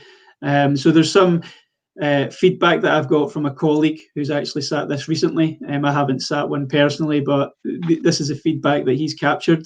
So I think the first one's kind of goes without saying, where you need a webcam and a stable internet connection. The exam itself is delivered through an app. So when you register for the remote, the online test, and it's the time to actually sit the exam, you'll get an application which kind of, I think it will freeze your screen, so you can't access anything else. You have to show yourself in the webcam and make sure that you have another form of ID which will represent the picture that the webcam sees. And when you're ready to go, the exam's launched through this portal. You do have an online proctor who will sit with you throughout the whole exam, so you're constantly in the view of that proctor. And actually, I believe if your head goes out with the box for the proctor where your video camera is, there's potential that you could fail the exam. So on that note, you also have to have a sort of clear desk policy. Nothing on your desk. You'll be asked to show the room you're in, asked to show the floor, the ceiling, to make sure that there's no pieces of paper or anything that could look as if you're potentially going to cheat. So that whole process can be quite lengthy. So I would say expect a bit of time to actually beforehand, before you sit the exam. So hopefully you've got a fair chunk of time scheduled, but if you think you can get in and out in a set period of time, just be mindful that this process beforehand could take a long time. So just looking at the chats, people may be saying, how do they check? So you're expected to kind of go through show your webcam throughout the room. And also, I hear that if you wear glasses, those are inspected as well, just to make sure they're not Google glasses. Google glasses. Yeah. So just a slide to kind of set some expectations. I think for me, the thing that stands out there is the time slot. So making sure that if it was me, I would personally be adding a couple of hours onto my expected time frame if you had time off work or you had plans after the exam or beforehand. Okay, so moving on to the resources to prepare for the exam. And again, these had been mentioned in the panelists beforehand, but just to reiterate, so Coursera and Pluralsight offer the official courses. These are, I won't go through these, but hopefully the slide deck will be available, or we can put these courses into some sort of chat. But these are the recommended courses to go through to prepare yourself. Like I think Dimitri and Nabil mentioned, it's certainly not an exhaustive resource list to say sit these modules and be expected to pass. And these are supplementary to other forms of study. But certainly you'll see through the naming of them, they start quite logically. So you're introduced to the core services, and then the complexity of the modules starts to increase. The good thing as well about these Coursera or Pluralsight courses is that Quick Labs was mentioned, and I think Nabil said as well that as part of these labs you get access to Quick Labs, so they'll test you at the end of each module. You'll be able to access a live environment, and sometimes you'll get maybe 2 or 3 hours worth of time. So if you don't have your own personal Quick Labs, you could go through the module expectations and then spend the rest of the time to maybe learn again and mess about, just utilising the time that you've got free through the Coursera courses. Yeah, and I must admit I've been using them a lot. They're especially good when you start. I think you need to come up with other resources just to go a little bit deeper and use Quick Labs as well. Yeah. Okay. Yep. Okay. So some more. A list of some more things just to be mindful of. So we mentioned the free tier previously. So you actually get $300 or 1 year's worth of access. So whichever comes first. And it's really good. I mean, I think the guys praised it. I think Dimitri said it's so easy to access. Once you've signed up, you're straight in, and you can basically build a production environment almost on that. Just be sure that you're setting up alarms or alerts. So not like me, where I created a big table cluster and went away for the weekend and came back on Monday, and almost all my $300 was exhausted. But that's a learning curve, of course. And the other things to mention are the practice exam. So there is an official Google practice exam, and you wouldn't be the first person to see one of the practice exams appear, or questions of that exam appear on the live exam. So I've heard a number of people saying that, they noticed something quite familiar when they sat the real exam. So it's definitely worthwhile going through that practice exam. I think actually, to add to this, I think they're very useful to test your knowledge. Just see what are your weak areas. I wouldn't expect that the question will appear in the exam. They might be similar, but they're never the same. I don't think I found a single question coming from the practice exam. Maybe that's me. I know that the questions are rotated, so they're doing pretty good job so that you don't get the they do change. So sometimes when you take a second shot, that's what I heard. The questions are different, but basically it's how to treat the practice exam, just indicator if you're ready to take it. Yeah, I mean, I'm not saying that you're going to get every single question, but like you say, there'll be very similar content to some of the expectations. And the good thing is that it will send you an email with your score, and you can work on those weak areas, as Konrad mentioned. And then, of course, we've got the official exam guide. So like any exam from any vendor, there's a blueprint which you should always refer to before you sit the exam and help plan the study. Konrad's just bringing that up now. So each of the exams that Google offer have a different blueprint, of course. You can see that this guide kind of touches on bullet points as to the areas which you should focus on. What we noticed, however, that it's maybe not the most logical thing to plan your study around. So it kind of jumps back and forth, and there's also some elements that they refer to where you might not know even where to start, how to study for that. So definitely worthwhile to look at it and look at the headings as to what you'd expected. But of course, it's just a supplement again to your study. So what I used to do when I remember studying for those exams was actually that I would print it out and I would mark the things I'm confident with, and then just mark the things that I need to study. As Brian is mentioning, it's not. I would say I think this is pretty comprehensive. I would say it's more comprehensive when it comes to the network exam, security exam, DevOps exams, and developer.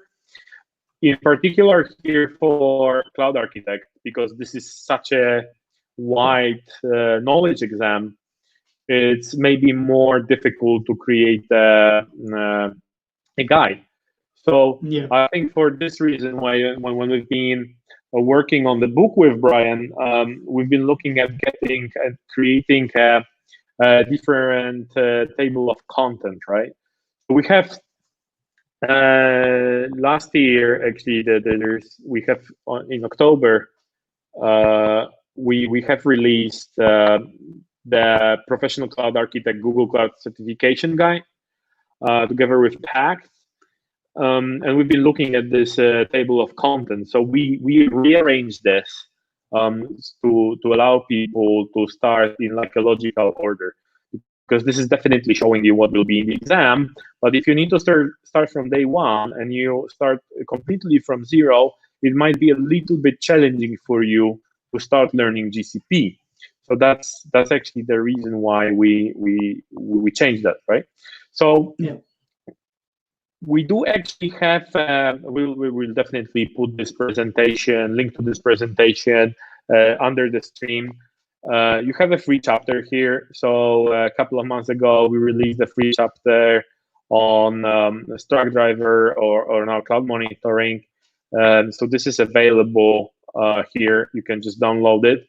And what will be used for there, it's this free chapter actually has the table of content. And you can actually use this table of content to plan your study. So let me actually bring this up. So this is the free chapter that we're sharing. Let me see if I can make it full screen. And again, just to kind of reiterate the fact that Stackdriver or cloud monitoring is consistent over all the exams. So it's definitely worthwhile to go through this beforehand.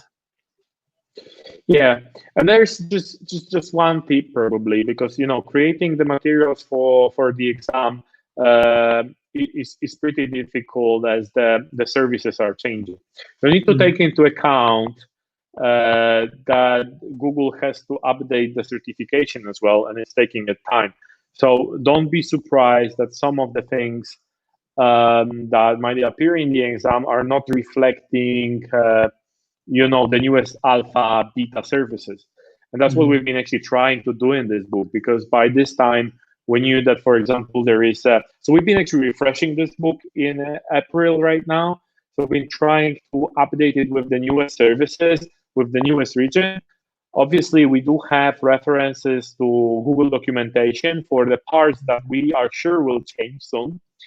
But basically, what we were trying to do is to give you a tip that this is a new service. It appeared recently, but in the exam, there might be a question on the old version. And I think it's to be fair, I don't think it's a problem of the GCP exams. It's a problem in general because but if they have a portfolio of 10 exams, you can't expect that every time the new service comes up, the exam will be updated. Yeah. Okay. Exactly. So if we look here, we have this. We just wanted to go through the table of content just to show you. And as I said, this will be shared, so you can just use this table of content. If you are not interested in the book, you can still use it to start your journey. And this is like the logical order that I would use and Brian would use if we started to learn GCP again. So what we do, the first chapter is actually about the cloud architect certification. So what did we show here, Brian? Yeah, I mean, it's pretty much covering what we've spoke about in the last 30 minutes or 20 minutes, just how to register and what to expect from the exam.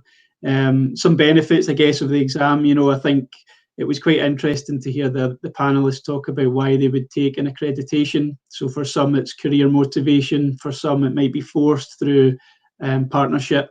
Or simply to learn new skills and maybe drive your career forward. So, there's multiple benefits of setting these certifications, and that chapter one's really trying to lay these out and introduce you to the Google way of working for exams.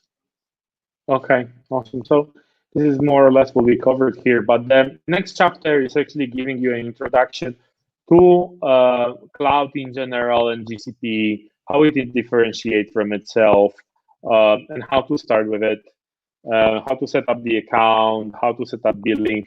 So those are actually, this is a knowledge that you would use to start working with GCP, but we also, try to direct it at the exam and give you on tips what you need to concentrate on. Okay, then we have chapter 3, which are core services. So we try to divide it in an order according like to the families that Google is mentioning. So you have storage service, you have networking service, big data, and ML service, of course, computing and hosting services. So we try to put it in a logical order so that you can see a list of the services that are there. Obviously, keep in mind there are new services coming every couple of weeks. So still refer to the newest documentation, but it gives you a really good introduction, I believe. Okay, chapter 4, Brian. This is so I mean, GCA, we're talking about compute engine here, the virtual machines. We all know what a virtual machine is, so we decided this was a really good place to start, really getting our teeth into the services and the core services. So here we're just discussing, things like regions and zones, and making a basic understanding of where you would deploy a machine, why you would deploy in certain areas, and then listing some of the advanced options you have when you actually go into the console for the first time and start clicking about with your virtual machine instances. Cool. So, and then just, of course, it's not just about deploying them, it's about deploying them at scale. So we speak about auto scaling and then auto healing. So how can Google Cloud help us when it notices there's some issues with a machine or a cluster of machines? How can that help us? Because ultimately that's what we're moving to the cloud for.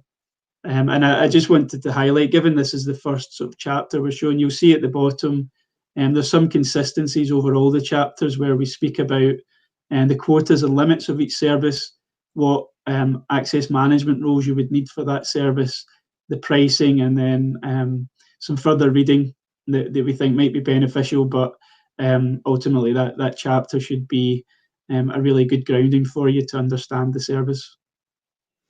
Yeah, and we can see that it's quite lengthy because it's around 40 pages, but this is definitely the one of the most important topics for this exam. And as we continue with the compute services, obviously we have Kubernetes engine as the next one. We tried, we obviously can write the whole book, and there are whole books just on Kubernetes itself. But we try to make a short introduction on what Kubernetes is, what Docker actually is, how containers work. Very, very brief. Obviously, you can't just learn. It's a career in itself. I would say the cloud native tools. But this we wanted just to show you at least what's really needed, the knowledge that's needed for this exam. I think there are exams like the developer and DevOps that's concentrating more on Kubernetes, and I'm expecting that actually the next release of Cloud Architect exam is also going to concentrate on Kubernetes and maybe even NPOS as it's getting more popular. And Google is pushing on getting this democratized. So this is I do believe that I've been looking at this chapter after a while. We wrote that.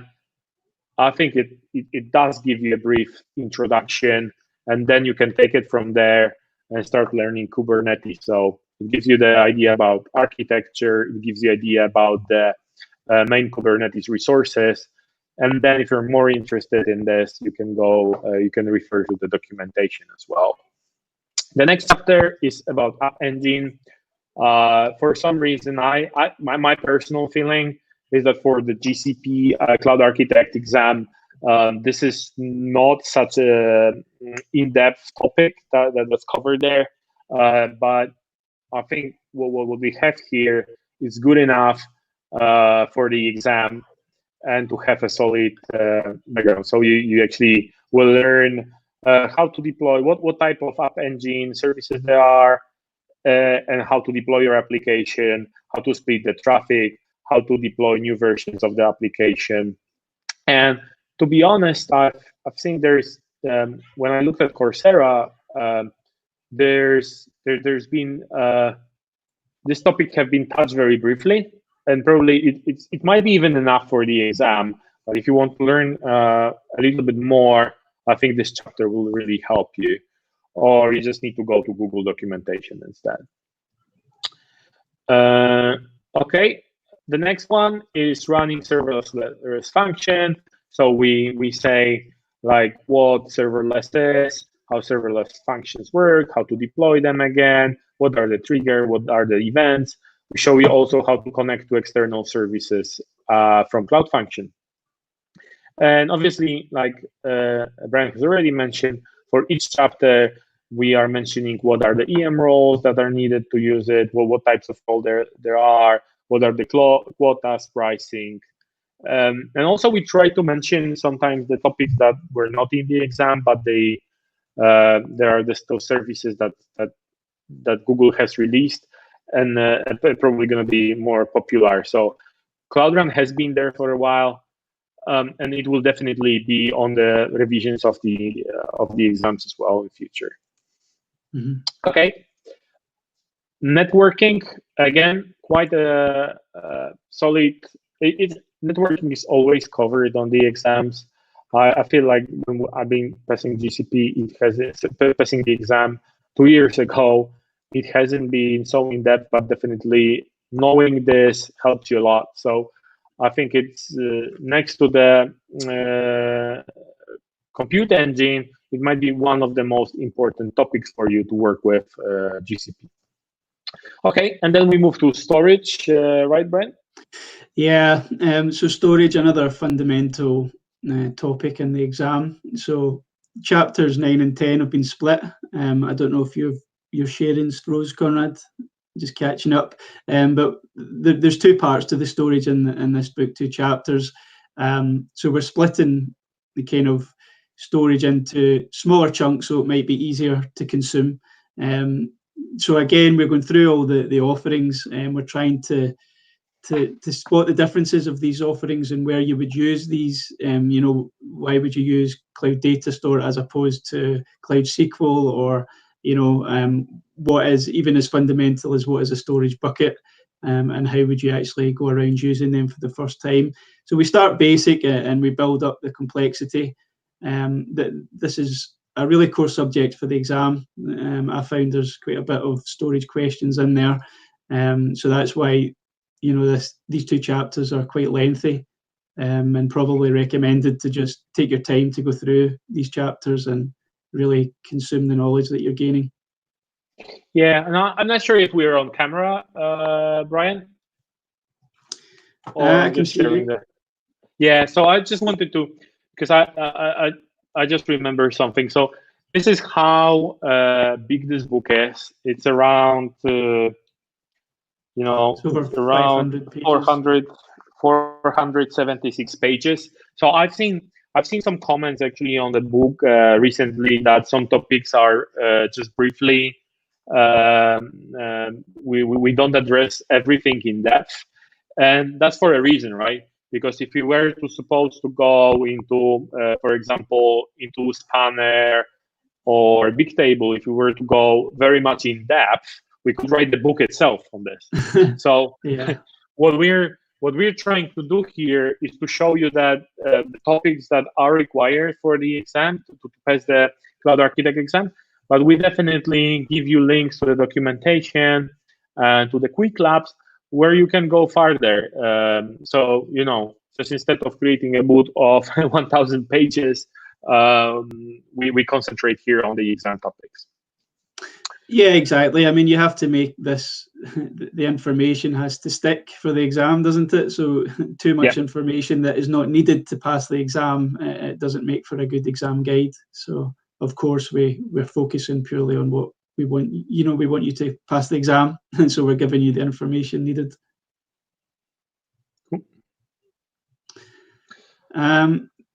Yep. Yeah, and then So chapter 12 really. Did we miss out chapter 11 there? I think, Konrad. Big data, yeah.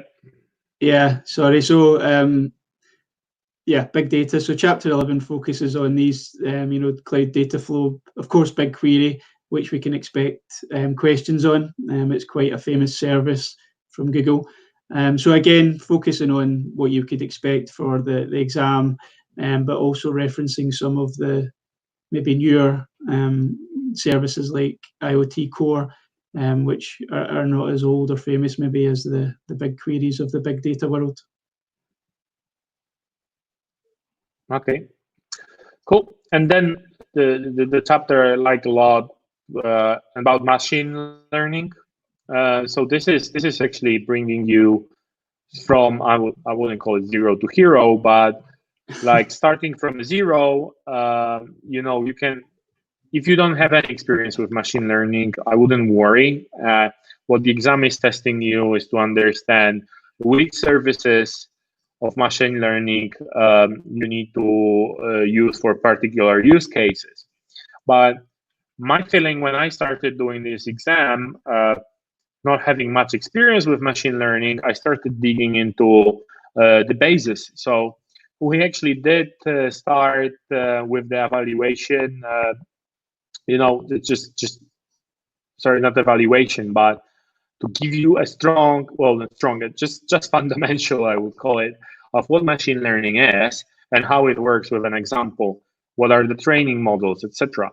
And once we have this, we start talking about different machine learning services. So, very brief, but we give you examples how to use each of those.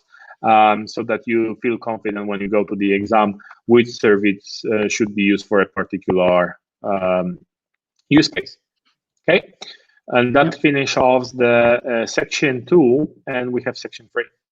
Yeah, so section 3 we drive into, first of all, security. So a pretty important topic again for most of the portfolio of exams.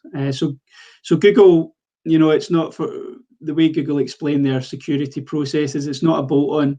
It's not something that's thought about at the end of a service creation. It's kind of core through the creation of all the services. So you can expect that to be reflected in the exam.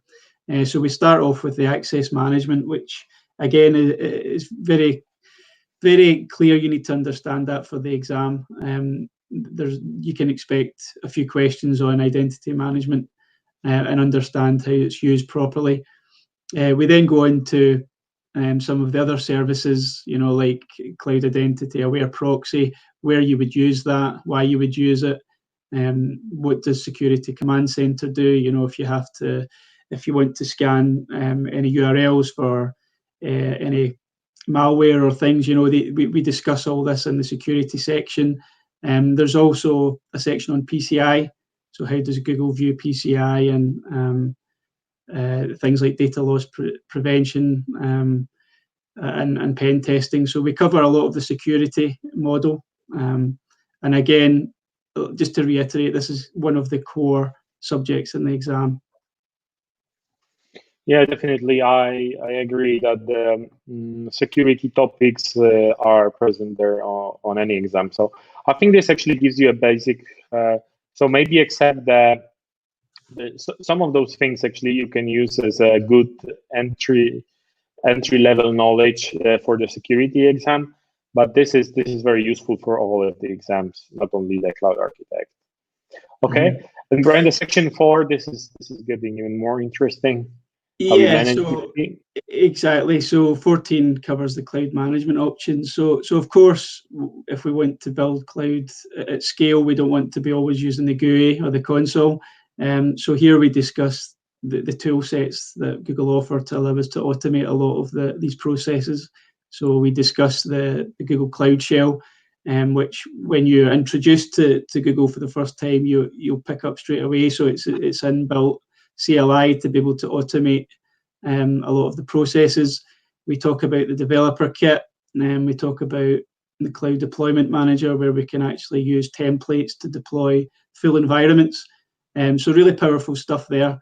And of course, not only is it useful for the exam, but I think this is where automating and managing the cloud gets very interesting. And a lot of the knowledge you'll gain here can be transferable to other cloud providers as well.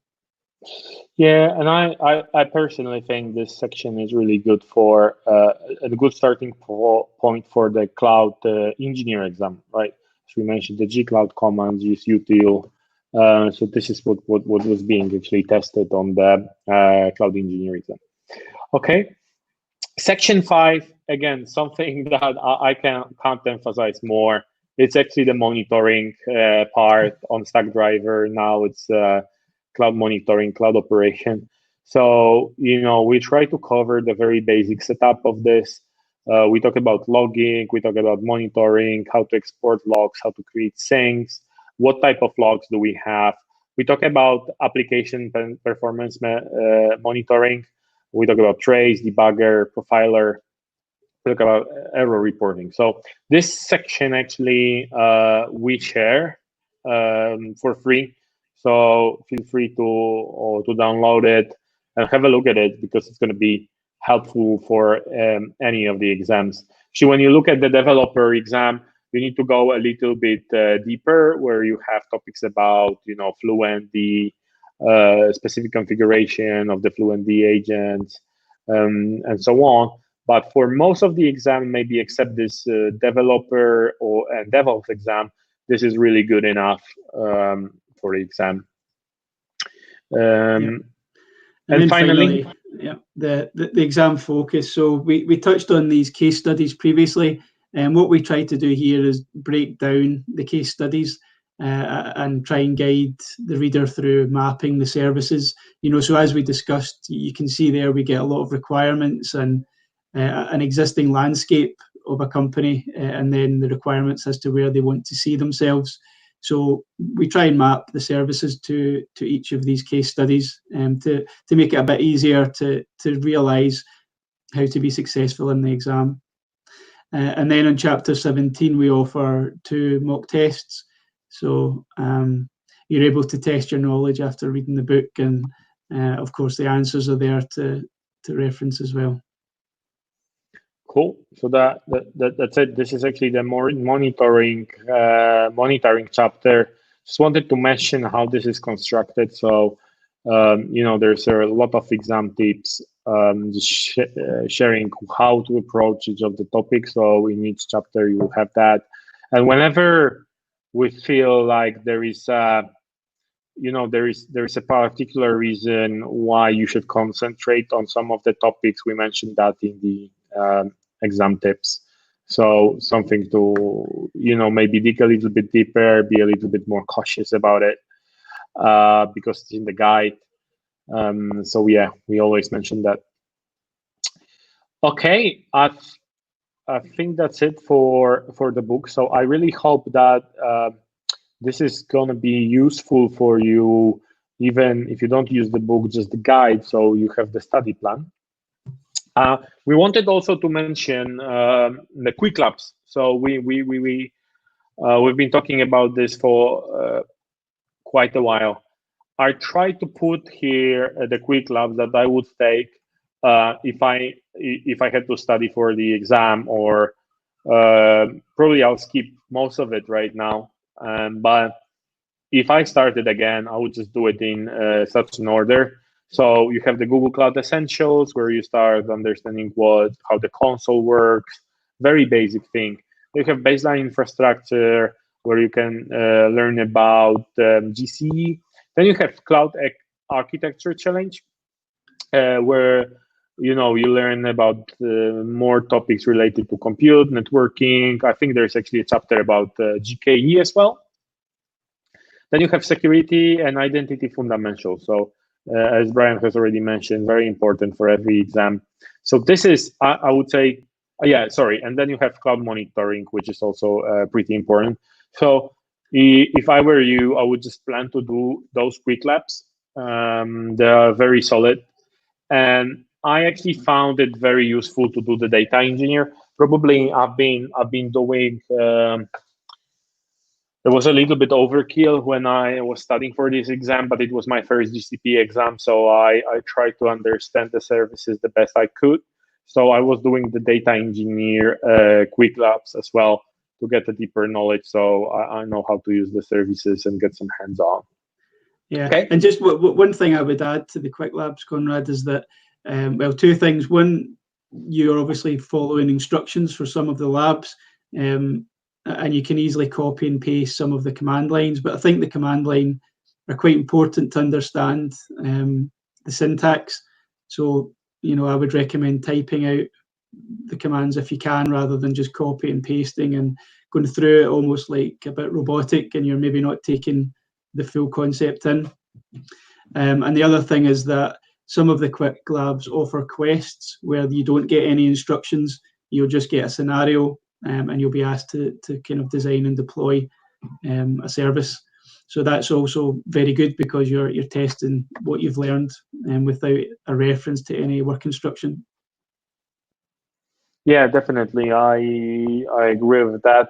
It's super important that you don't just do copy paste. I think it's better you try to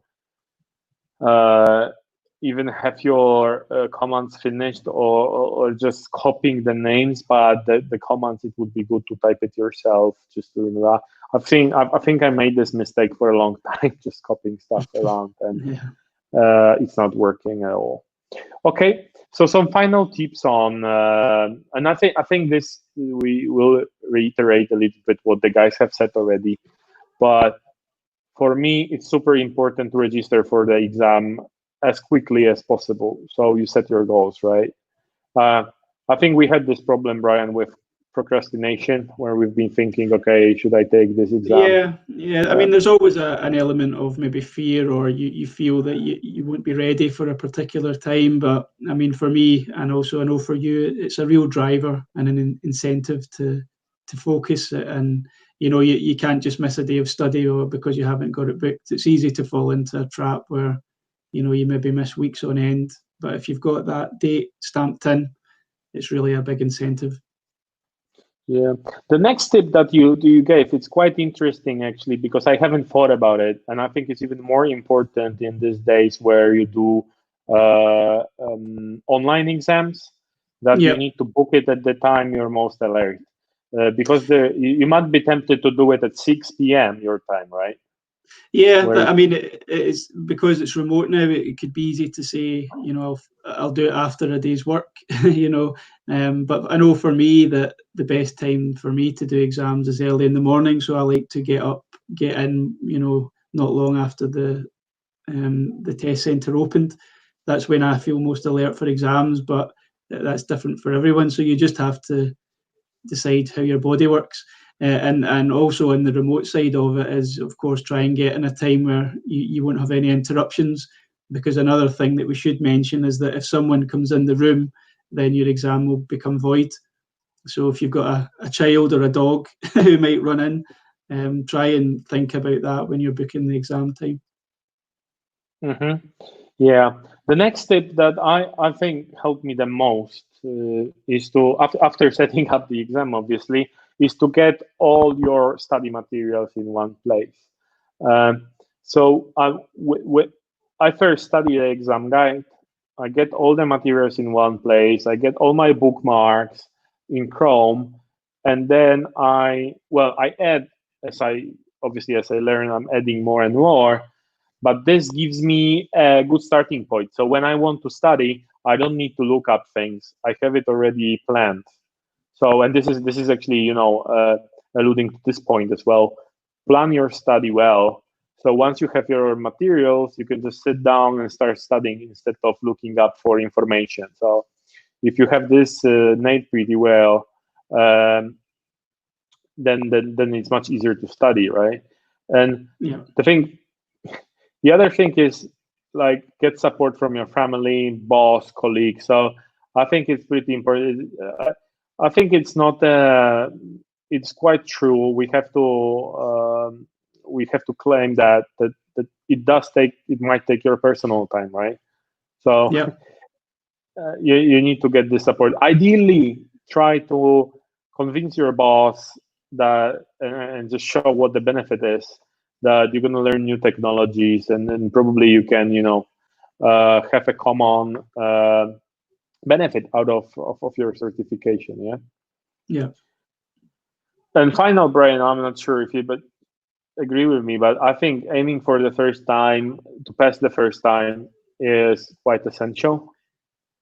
Yeah. I mean, I know some vendors maybe give you a buy one get one free offer on exams, and you might go for it for just to dip your toe. But certainly, if you've put all the effort in and all the time, and you've maybe rescheduled your personal life, I don't see the reason why you would go there not prepared and with an expectation that you won't pass. So I think it's very important for your mindset to be correct from the start when you start studying.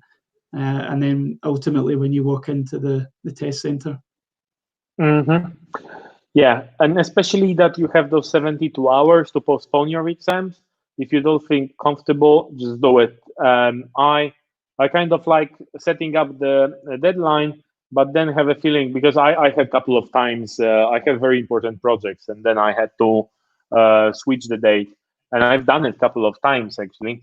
So, avoid procrastinating it without the reason, but I would rather switch the date than to go for the exam and just lose like $200. That doesn't make much sense. Okay, cool. I think that's it. Unless, Brian, you have some last words to, last tip. No, I think that covers everything. Thanks, Konrad. Perfect. Thanks a lot, Brian. So I'll stop sharing right now. You're with us, Sebastian? Yeah, I'm still there. Okay, so I think it's actually time for some questions, if we have anything on the chat.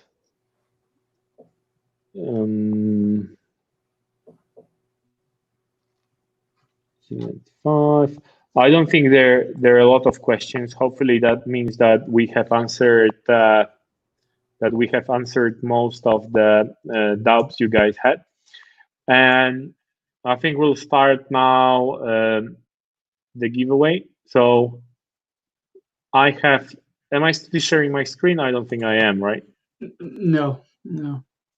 Okay, so we have a couple of questions. So once I finish the question, the first person to put the answer in the chat gets the ebook. So I will start with the first question.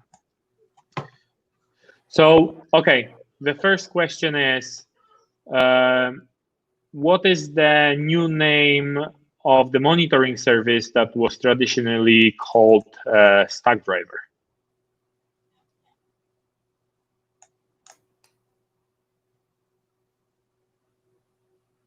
So the guys will just put it in the comment, Konrad. Yeah, in the live comments. Okay. Okay, we have one answer.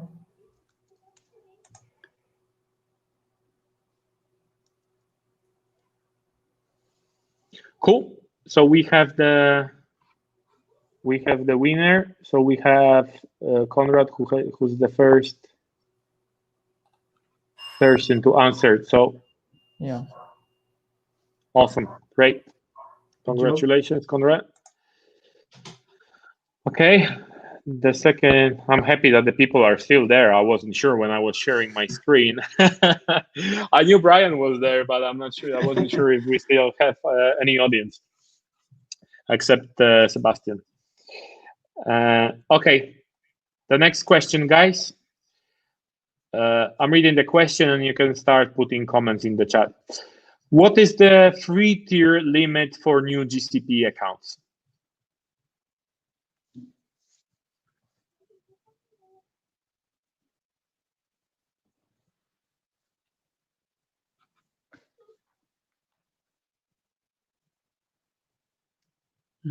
So I guess we mentioned 2 limits, but we could take either.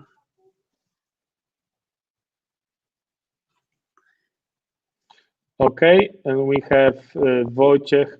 I wonder if this is because we're getting everything in line. So, okay. So we have Wojciech, who's the first person. So, cool. Wojciech, congratulations. Congrats.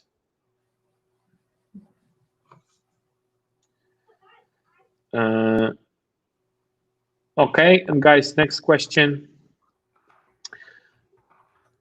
What is the name of the managed Kubernetes service offered by GCP?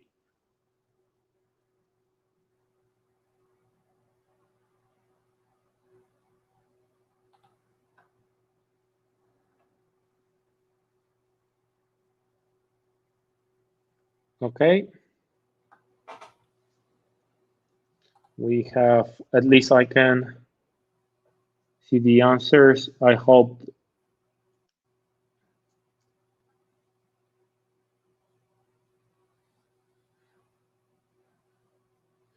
Okay, so we have 2 answers. Well, at least I can see, Sebastian, I can see 2 people, Gsoft, but I'm not sure that Gsoft is a person who has the same nick on on our meetup. So I would say let's take those 2 names, Gsoft and Akshay, and we'll see, if Gsoft, we can verify the identity of Gsoft. So we can distribute 2 copies if Gsoft is we can identify him.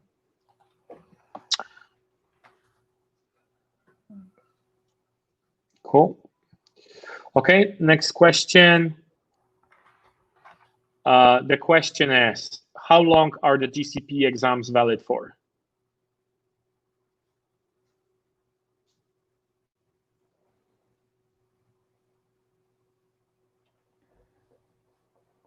Yeah, and Gsoft is that you can PM us if you can validate your identity.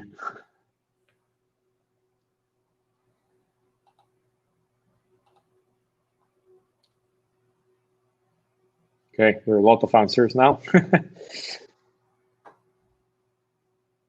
And correct me if I'm wrong, Sebastian, but I think it's Prashad who's the first person. Yep. Yes. Okay, awesome. Prashad, congratulations. Okay, and the last question. What was the first service offered by GCP?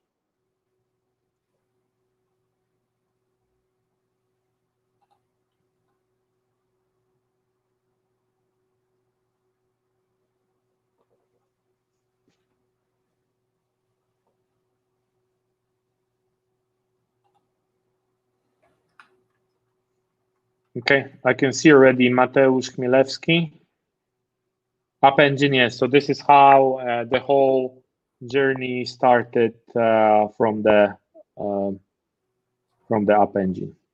So congratulations, Mateusz. Congratulations. Okay. Okay, guys. So thanks a lot for joining. Let's have a look at their if there are any more questions. I don't think there are. No. So, guys, if you can contact us on the Meetup platform, we'll send you over I think we should get the emails of the guys, right, Sebastian? No, So we don't have access to emails, but if you write to us some message on the Meetup, yeah, and you give the name which you use today, I hope so you have that same on the Meetup. That shouldn't be a problem. okay, awesome. Thanks again for joining us today. I hope that the next time we also will have some we'll also have some giveaways, and I hope that we're gonna finally meet online. If you have any questions, you can reach to us on LinkedIn, obviously, or in the Meet platform. So yeah, thanks a lot. Thanks, Brian, Thanks, for joining us. Yeah, thanks for having me, guys. And see you next time. Thanks a lot. See you next. Bye. Thank you. Bye-bye.